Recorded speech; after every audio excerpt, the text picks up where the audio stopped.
Haliburton. He'll take it.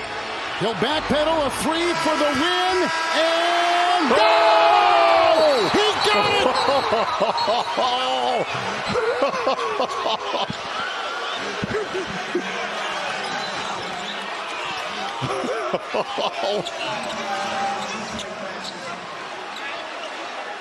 I got to make sure he got all the way and he tried to give your choke sign to the Knicks, and the game's not over. Wow.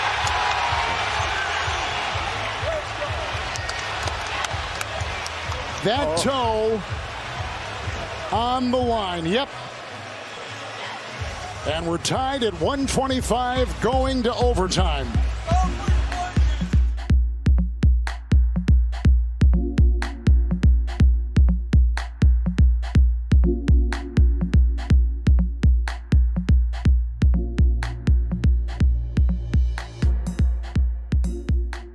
Astounding game in the Garden. Game one, it's the Knicks and the Pacers. Both the Pacers and Knicks 2-0 in game ones this season. Early on, Pacers just weren't missing. Woo, woo, woo! Outlet! It's Pascal Siakam. Pacers up, and they continue to add to the lead. Miles Turner, it's 20-14. Haliburton, Turner. Haliburton had 5 assists in the first quarter, one shy of his postseason high for any quarter in his career. And Indiana, a confident, capable team in many respects on offense, they jump out to a 7-point lead. But New York, they're ready to go. That's Brunson, Mitchell Robinson. Up high, tie game, 32-all. Knicks down 1, Brunson. Off the Robinson screen. Pacers started 9 for 9 from the floor, but the Knicks end the quarter on a 14-5 run. They didn't miss, and they carry a 2-point lead into the second quarter. Knicks now up 5. And Karl Anthony Towns will give the ball, get the ball back. That quick release. 15 points in the first half. Knicks build an 8-point lead. It's a 5-point lead here as Brunson beats Siakam. Float game. Knicks end the half with 69, tied for the most points in the first half of a playoff game in franchise history. Into the fourth. The Knicks are up 3. Down low, McConnell's fouled. That's Brunson's 5th foul of the game. Now, he has been so instrumental in so many of the Knicks' big-time scoring spurts throughout the playoffs. He goes to the bench, and here come the Knicks. OG Anunoby, 3. Knicks up 5. Anunoby down low on the block. Regulate off glass. Knicks up 7.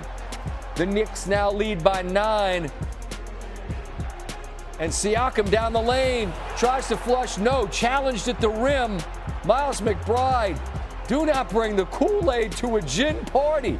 And the offensive explosion continues on the other end as the Cat gets the flip. The lead is 14. The Garden is in a frenzy. Josh Hart, Anunoby, down low. 14-0 run after the Brunson 5th. But then here come the Pacers. This team is hard to get rid of. Aaron Nesmith, absolutely out of his mind, hits the 3. It's an 8-point game. Nesmith again, nuclear.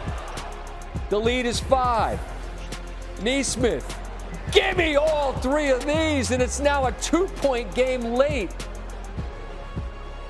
Knicks fans, very frightened, and they should be. Haliburton looks like he's driving for the 2. No, he turns around, eyes the clock, pulls from 3. High bounce, and it's good. And the Pacers have stolen game 1. And he looks over at Reggie, and this was nearly the all-time premature celebration because although the bucket went to stun the Garden, you'll see the tip of the right toe, the Tootens, on the line. Put 5 more minutes on the clock. But this Pacers team able to gather and keep their poise. Andrew Nembhard, what a drive. Pacers back up 1 after free throws. It's Haliburton down the lane, absorbs the contact, and the bucket goes after free throws. There's the look from 3 from Haliburton. No, but there's the follow. Obi Toppin. Pacers back up 1. Brunson hits free throws. Haliburton again. No, there's a follow again, and it's Toppin. 1-point game. On the other end, Brunson hits the floater. Under 36 to go. Knicks back in front. Haliburton, what a find! Nembhard, Indiana up 1. 20 seconds to go. Well, actually, no, that after a great find at Toppin for the bucket to make it a 3-point lead. There's the miss from Brunson. Cat gets a good look from 3. It's short. A mad scramble down low. And the hero again, the games 1 and 2 against Boston, it's Bridges who's got it. He loses it out of bounds. And the Pacers pull off an astounding comeback. They had 23 points in the final 3:14 of the game. What was that you showed me, Steve? That's the most ever? Yeah. In a playoff game? Play-by-play era, yeah. There you go, Stanford Steve with the assist. Thank you. Just an incredible. How the heck do you guys keep doing this over and over again in the playoffs? We're just a resilient group. I said it all the time. We just never quit on a fight, and we got a special locker room.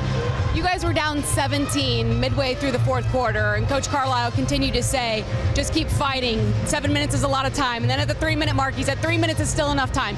You were the one who ignited that comeback. What was your mindset during that stretch? You said it's a lot of time. We keep fighting. We keep tipping away, man. You play till the buzzer sounds. I think we're really good at that. We just played the right way. The ball fell, and, we were able to make a comeback. How were you personally able to find that rhythm when needed? I work on my craft, man. So I trust the process. I know I'm a high-level shooter, and, I just let him fly where we needed him. Tyrese Haliburton, he could have tried to take it to the rim on that final play of regulation. Instead, he backs it out. That takes a lot of guts. What's going through your mind when it bounces off the rim? Special. I was standing right under the basket and went away straight up all that. Oh, that's good. That's good. So, he's special. He's a special player. He's our leader. He continues to amaze me on a night in and night out basis. So he's just phenomenal. Every series is different. What are your expectations with this matchup? It's a dogfight. You saw it today. It was a full 53-minute game. They play hard. We play hard. It's going to be the same thing in 2 days. So we got to go get our rest and fix our mistakes. Congrats. That was unbelievable. In that remarkable comeback, you're in the Garden, man. That place is in a frenzy, and you silenced them. How? Man, I thought we just didn't give up. I thought we did a great job of staying with it. Aaron made some big shots there. I thought we just did a great job of executing what needed to be executed. I thought we've shown all year that we can win in some mysterious, weird ways, some funky ways. We've had to do it in the playoffs, had to do it at the end of the season.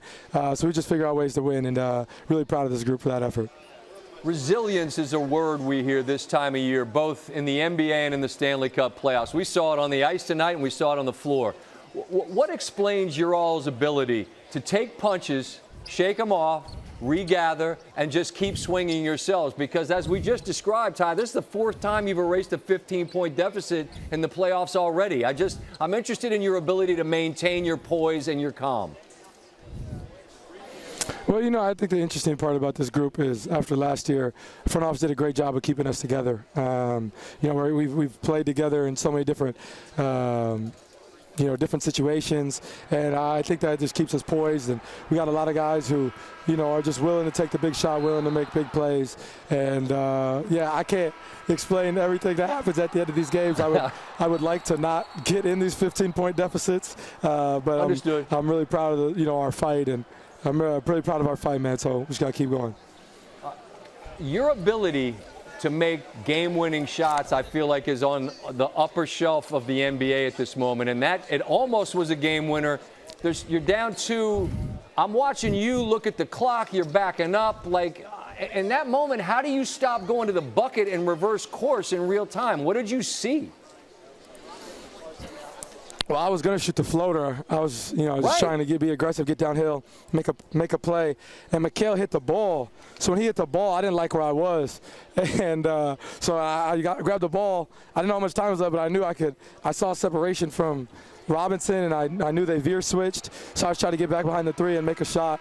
It felt like the ball hung forever, but it felt good when it left my hand. So I'm mad that it wasn't a 3, but we'll take the win. Here is Rick Carlisle on his team and their comeback. Well, we've had a lot of these games this year. I mean, we've probably had a dozen of them throughout the season. A lot of the games early where we were struggling were games we had to pull out. There were clutch games when we weren't playing particularly well, and it's just it's a muscle. The more you exercise it, the stronger it gets, and it's not easy.